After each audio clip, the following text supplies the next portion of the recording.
How did you find this house, mate? What's the story behind it? This was a direct-to-vendor campaign we did. I say campaign like it's a big massive thing. We basically, the guy who we bought it off, it was a probate property, so we kind of been left with it. And the guy had another house over there on Belvedere Road.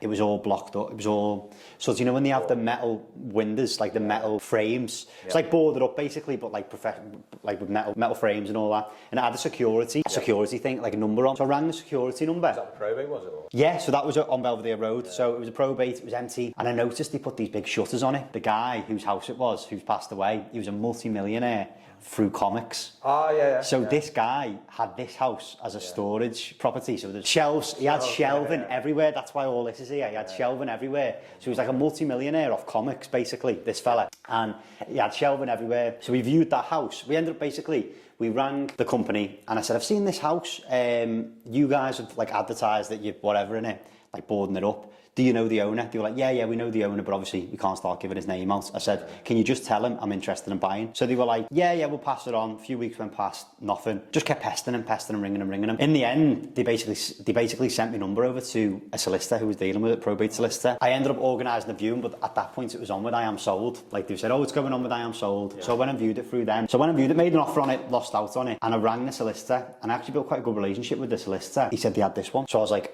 I'm interested, I'll buy it, basically, let me come and see it.